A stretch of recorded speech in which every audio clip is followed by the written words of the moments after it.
Imagine an army so long that if you stood at its rear, you might not even see where it begins. Now imagine that this army isn't just a line of soldiers, but an entire city on the move. A city with smoking kitchens, tents being packed at dawn, medics treating wounds, engineers hauling tools, and even merchants selling bread and wine in the middle of the march. In this video, you'll step inside the moving machine that was a Roman legion on the march, hour by hour, step by step. And by the end, you may find yourself asking, could I even survive a single day walking beside the soldiers of Rome? Before we understand how a Roman march worked, we have to face the numbers. And they're staggering. During the High Empire, a typical campaign force could include 2 full legions, roughly 13,000 to 14,000 highly trained legionaries. But they weren't alone.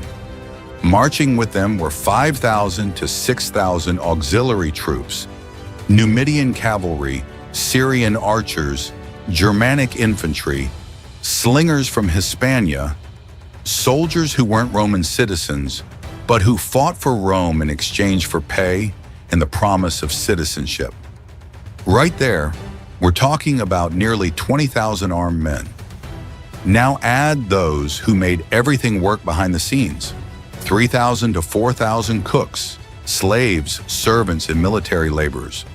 They cared for the mules, cooked, repaired weapons, set up tents, and hauled equipment. Many were part of the army itself. Others belonged to senior officers. And speaking of equipment, it's estimated that a marching army brought along between 4,500 and 5,000 mules, plus the horses of officers, cavalrymen, and messengers. Each animal could carry up to 130 kilograms of gear: wood, stakes, rations, siege tools, even disassembled catapults. Add it all together, and you have a force of 25,000 to 30,000 living beings on the move. Men, horses, mules, oxen, carts, and weapons. And that's not counting civilian merchants, local guides, or temporary messengers coming and going between villages and forts. The historian Polybius once described the legion's march as a moving wall of flesh, and he wasn't exaggerating. A legion in motion could stretch for 8 to 12 kilometers down the road, Vegetius warned. On the Roman march, formation mattered more than bravery in battle. The head of the column could be crossing a river while the rear was still tearing down tents from the previous night's camp. That kind of scale created a serious problem. How do you move a monster like that every single day without it collapsing under its own weight? That's what we'll see, starting with the next Roman morning. The March of Rome began when the world was still asleep, between 3 and 4 in the morning, during the 4th watch of the night. The first sound that broke the silence wasn't clashing swords or barking orders, but the muffled gallop of horses. They belonged to the speculatores, the legion's eyes and ears. More than scouts, they were an elite group trained to move ahead of the column, detect ambushes, monitor enemy movements, evaluate routes, and investigate suspicious villages. They departed before sunrise with a single objective: make sure nothing interrupted the advance of the Roman serpent. Meanwhile, back at camp, centurions woke their men with a brief blast of the cornu. Nothing was improvised.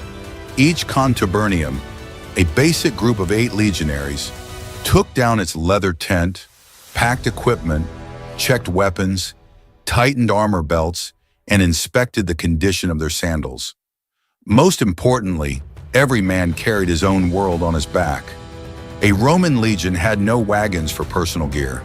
Each soldier marched with 20 to 30 kilos of load. His gladius, shield, javelins, cooking tools, 3 days' worth of dry rations, stakes for fortification, and digging tools. They weren't just warriors, they were builders, carriers, and mobile laborers of war. At the same time, the high command convened to review intelligence from the night before. The legatus legionis, military tribunes, and chief engineers went over reports from messengers and scouts, then selected the day's route. Marshes, rocky hills, or areas prone to ambush were avoided whenever possible. The priority: keep the march flowing and predictable, but never vulnerable. At that same hour, the animals began to be prepared. Mules were fed, carts inspected, and the impedimenta, the supply train, was organized with the same discipline as the troops. Any mistake there could bring the entire column to a halt. Just before sunrise, the head of the column was already moving. The sound was minimal. Discipline was absolute. The soldiers marched in silence. No talking out of turn, no laughing, no singing. The idea was simple. No one should know Rome was coming until it was too late. At the very front, where the unknown lay ahead and danger lurked around every bend, marched the vanguard. And this wasn't just a few scouts thrown together. It was a hybrid force, deliberately designed to be fast, reactive, and deadly. Rome understood that a surprise attack could wipe out an entire marching column if word didn't reach the corps in time. That's why the vanguard was made up of elite auxiliary units. Non-Roman, but hardened soldiers recruited from some of the fiercest peoples in the empire. Numidians and Thracians in light cavalry. Masters of fast maneuvers across rough terrain. Gauls with hunting instincts. Cretans and Syrians armed with long-range bows. Protecting the core of that forward line were light infantry, lightly armed and barely burdened, ready to run, strike, or retreat in seconds. Their mission? Keep the road clear and secure before the main body arrived. And that meant facing tribal ambushes, disarming traps made of logs, hidden pits, or buried spikes, inspecting silent villages that might hide hostility, and engaging in skirmishes with enemy scouts when needed. But the vanguard's job didn't end with combat. It was also the army's warning system. In regions like Germania, where thick forests limited visibility, the distance between the vanguard and the main body could stretch as far as 3 kilometers. That buffer zone was vital.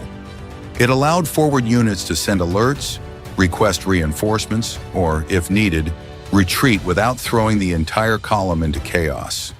Writings from authors like Vigius and Tacitus highlight how crucial this structure was. Losing the vanguard in a long, stretched-out march often meant panic, disarray, and certain death for the legion. It was the first line of defense and the most fragile. That's why Rome didn't assign just anyone to that position. The men chosen for the vanguard were seasoned veterans, often hardened by decades of campaign. They had the authority to make quick decisions and knew they were the first to enter dangerous ground. If they failed, no one else would get the chance to respond. Right behind the vanguard marched the quietest yet most decisive men of the Roman march, the agrimensores, the military surveyors. Armed with simple instruments like the groma and corybits, they performed tasks that could determine the success or failure of an entire campaign. They were trained topographers, specialists in turning any terrain into a fortress. Even before the first tent was pitched, before the first shield hit the ground, these men had already mapped the exact coordinates of where the legion would sleep that night. Using stakes, ropes, and solar alignments, they defined the boundaries of the castrum, the fortified camp built at the end of each day. And they couldn't get it wrong. The chosen site had to meet near mathematical standards: a clean water source nearby, solid, well-drained ground, elevated position for visibility, access to wood and stone for reinforcement, and, if possible, an open field for deploying in battle if needed. And all of this had to be decided in marked hours before the first legionary arrived, because a legion stalled without a camp was a perfect target. Marching near the surveyors was the command nucleus. The legatus legionis, the legion's highest-ranking officer, didn't walk with the regular troops nor sit comfortably at the rear. He held a strategic position, isolated but accessible, surrounded by his personal guard, military tribunes, and a small team of administrative officers. From there, decisions were made: changes en route, responses to scout reports, last-minute adjustments for terrain, weather, or enemy movements. Orders flowed from the center like blood through veins. Horse messengers called cursores galloped from the commander's post to the front, flanks, or rear, carrying coded instructions. Everything had to be done with precision, without noise, without hesitation. Writers like Frontinus, in his Sardigamata, describe cases where the choice of campsite determined the outcome of entire campaigns. A poorly drained field could become a swamp after a night of rain. An overlooked hill could become a vantage point for enemy attack. A river too shallow might fail to protect the flank. And Rome knew it. What's most impressive about all this is that it wasn't exceptional. It was routine, repeated daily, as if every step of war had been pre-scripted from the very first movement. And then came the heart of it all, the central nerve, the beating soul of the legion, the main body. Here marched the veteran legionaries, the fresh recruits still in training, the stake carriers, the tool bearers, men who quite literally carried Rome on their backs. This core block consisted of about 13,000 legionaries, organized into 10 cohorts per legion, each subdivided into centuries of 80 men. Alongside them marched thousands more, military servants, slaves, and animal handlers, another 4,000 people, and thousands of mules, each carrying up to 130 kilograms of essential equipment. But what made this mass impressive wasn't just its size. It was the discipline with which it moved. The Roman march was organized with a precision that borders on modern military logistics.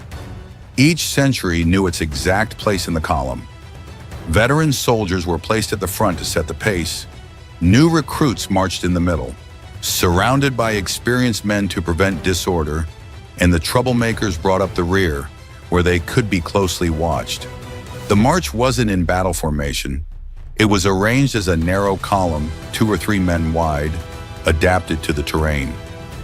This allowed the army to snake through valleys, ancient paths, narrow trails, and mountainous regions without losing cohesion. Throughout the column, mounted messengers relayed orders. Trumpets and cornu blasts marked changes in pace, halts, or alerts. But none of it would have worked without one essential detail: weight. Each soldier carried between 20 and 30 kilos of gear. His armor, typically a lorica segmentata or chainmail, his scutum shield, gladius sword, pilum javelin, wooden stakes for fortifications, a shovel, cooking pot, water flask, spare clothing, dry rations, and even personal cooking utensils. The Romans nicknamed them muli Mariani, Marius's mules, a term born in the Republic when Consul Gaius Marius reformed the army and made personal gear transport a central doctrine. The daily march covered 20 to 30 kilometers, and that average was sacred, no more, no less. March too far, and the men were exhausted, vulnerable. March too little, and the campaign slowed, exposing the army to unnecessary risk. The pace was calculated, the effort distributed. The legion didn't rush, it advanced. And if someone collapsed, the rule was simple. If they were close and terrain allowed, they were helped. If not, they were left behind. Efficiency came before compassion. Behind the living wall of the main column followed the one element no general could overlook: the baggage train. It sustained the legion far from home, yet paradoxically, it was also its weakest point. Known to the Romans as the impedimenta, this long line of carts, animals, and servants wasn't an afterthought. It was the army's logistical heart.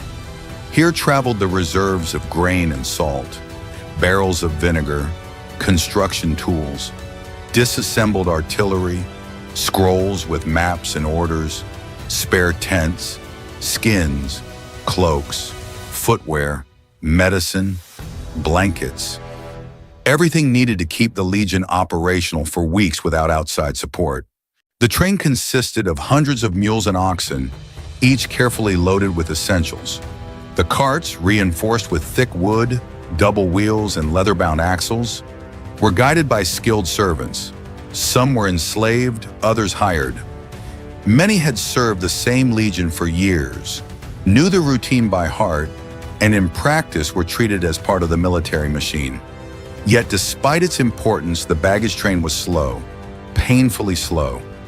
That's why its placement was strategic, usually in the center of the column or directly behind the main body, shielded by the rear guard and flanked by mobile patrols.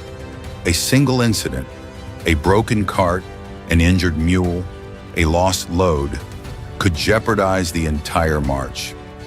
Historian Josephus, writing about Titus's campaigns in Judea, noted that orders concerning the impedimenta were nearly as strict as combat rules. No cargo could be removed without permission, no cart left behind. Disorganization was punished harshly, sometimes even with immediate physical punishment.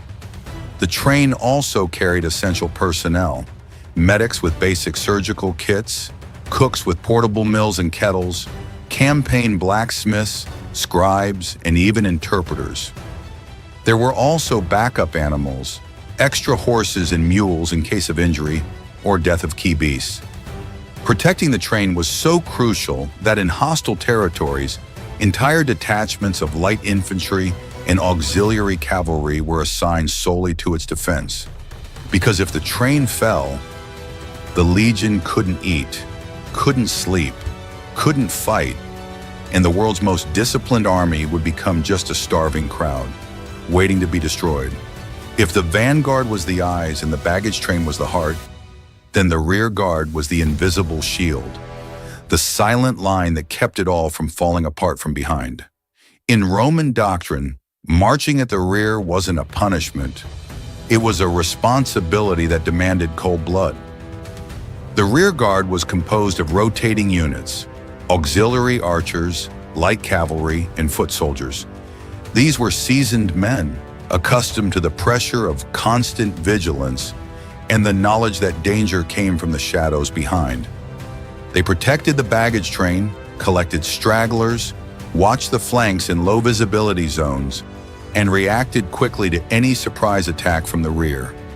But the threat wasn't only tactical, it was psychological. A rear attack, even a small one, could spark panic. All it took was a rumor spreading among the servants and auxiliaries, a scream in the wrong place, a horn blast misinterpreted, and the entire column could collapse. That's why the rear guard had to be disciplined and constantly rotated. Its units were regularly swapped out to keep morale and focus sharp. It also served as a line of enforcement. Deserters trying to slip away at the tail of the column were caught right there and often executed on the spot, especially during critical campaigns. Discipline didn't end when a soldier left formation. It followed him to his last step, and history had taught Rome brutal lessons. The Battle of the Teutoburg Forest in 9 AD was the most catastrophic example. 3 legions, led by Publius Quinctilius Varus, were annihilated by Germanic tribes through a series of lateral and rear attacks. The lack of coordination between vanguard and rear guard, combined with dense terrain and the stretched-out column, left no room for an organized response. It was the worst military disaster of the High Empire, and a logistical trauma that forever changed how the Roman rearguard operated. From that point on, rearguards became stronger, more proactive. They no longer just protected, they anticipated. In hostile territories, they were reinforced with their own lateral patrols, messengers, and engineers. But while the rear guards sealed the column, there was a group that didn't march at the front or the back. They moved along the edges, disappearing into the brush, climbing hills and appearing where no one expected them. They were the guardians of the flanks, the watchmen of the column sides. If the eyes of the legion were up front and the rear guard was the shield at its back, then the flanks were its constant vulnerability. The two exposed sides of a line that could stretch more than 10 kilometers. To protect them, Rome relied on mobile, adaptable, and discreet patrols, the flank guard. These men didn't stick to the main road. They moved in parallel, cutting through forests, scaling hills, scouting side trails, descending ravines and slipping into villages that lined the route. Their job was to observe without being seen, to detect danger before it became fatal, and when necessary, to strike fast and hard, neutralizing threats before they ever reached the core of the army. The flank guard was mostly composed of light auxiliary cavalry, Numidians, Thracians, Iberians, mounted on horses trained for rugged terrain. They were supported by light infantry with minimal gear, ready for ambushes and pursuits through dense woodland. In some regions like Germania or Dacia, Rome even recruited local scouts, native allies who knew the land better than anyone and understood exactly where an enemy was most likely to strike. Their routine demanded more physical endurance than any other unit in the legion. They marched farther, slept less, ate poorly, and still had to keep their eyes sharp and make snap decisions. They didn't just protect the column's sides, they protected its strategic integrity. Accounts from Caesar's campaigns in Gaul show how experienced flankers prevented ambushes in mountainous regions, where local tribes would lie in wait at sharp bends in the trail. In Britannia, it was common for entire detachments to be sent ahead, just to scout both sides of a valley before allowing the main column to proceed. A single failure by a flanker didn't just risk one life. It could open a breach kilometers wide. That's why the men chosen for this duty were almost always veterans, soldiers with initiative, terrain knowledge, and tactical autonomy. Because at the edges of the legion, there was no immediate command, no shouted orders, no trumpet sounding. There was only silence, trees, and the constant possibility of stumbling upon something or someone ready to kill. But none of this meant anything if, at the end of the day, the beast in motion couldn't stop safely. That required the most exhausting and repetitive operation of the entire march. Building from scratch a fortified city before nightfall. As the legion approached the site previously marked by the agrimensors, it transformed into an automated military construction force. Every man knew his task. Every group had done it dozens, if not hundreds of times. Nothing was improvised. Nothing was left to chance. Even if the terrain was uneven, muddy, or rocky, the order was always the same. Fortify before you rest. First came the ditch, a defensive trench dug around the perimeter, usually 2 meters deep and about 3 wide. The removed earth was thrown inward, forming a mound that would soon hold the wooden stakes carried during the march. Those stakes, called volley, were part of every legionary's standard equipment. No campaign ever took place without them. Next, the 4 main gates of the camp were laid out. The Porta Praetoria, main gate, Porta Decumana, rear gate, and the 2 lateral gates, Sinistra and Dextra. Guards were immediately stationed at these points, even before the wall was finished. Inside the marked perimeter, the legion divided itself by quadrant. Tents were pitched according to a strict hierarchy. Officers in the center, regular troops on the flanks, auxiliaries in designated sectors, and baggage animals in clearly defined zones. At the center of camp rose the praetorium, the commander's tent, where a portable altar was also set up. There, sacrifices were offered, omens were read, and high command meetings held. The camp's internal streets followed a standard layout. Perpendicular lines wide enough for troops to move quickly and for strategic points to be clearly marked. Warehouses, kitchens, even latrines. Yes, even the latrines had a designated location. The most astonishing part? All of this was completed in under 4 hours. Writers like Vegetius and Josephus make it clear Rome's ability to turn any open field into a functional fortress was one of its greatest weapons.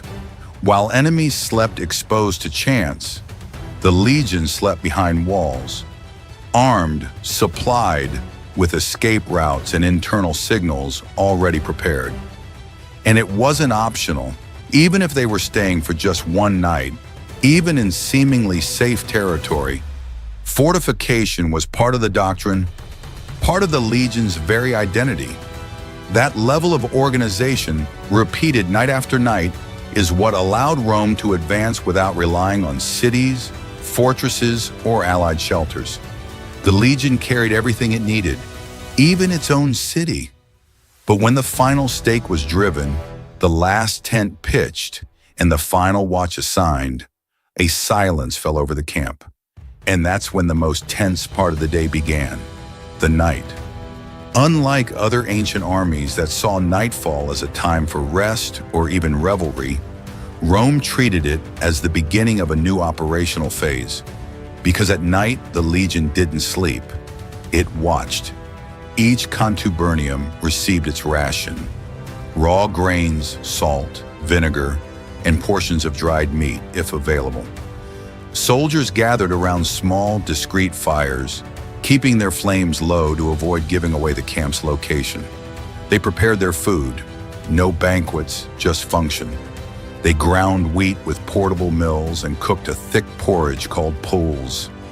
Sometimes they mixed vinegar and salt with water to create pasca, the sour drink typical of Roman soldiers. In parallel, medics treated the wounded, cleaning cuts, setting splints, and applying ointments made from honey and vinegar. It was also the time to care for the animals. Mules were brushed, fed, and watered. Any damage to carts, harnesses, or gear was fixed immediately because nothing could delay the next day's march. That night, the next day's orders were read aloud. Centurions received instructions directly from the tribunes who had just come from the praetorium. Punishments were announced, warnings delivered, and when necessary, executions carried out, calmly as a clear reminder that discipline never slept. But what truly defined a Roman night was its silence. The legion operated under a strict sound discipline code. No laughing, no music, no loud conversations. Even footsteps were muffled. The reason was simple. The enemy might be listening, and order had to prevail, even in the dark. Night patrols were strict. Each sentry was given the day's password, called the tessera, and had to present it at checkpoints during their shifts. Shifts rotated every 3 hours and were staggered to prevent exhaustion. The penalty for falling asleep on watch was the harshest of all: death by stoning, carried out by the sentinel's own contubernium. A brutal practice, but one that ensured no one forgot what was at stake. Even at rest, every soldier kept his shield within reach, his gladius at his side, his sandals ready to slip on in seconds. In case of attack, everyone knew exactly where to run, what gate to defend, what formation to take. The legion was never caught off guard. It was the one doing the surprising.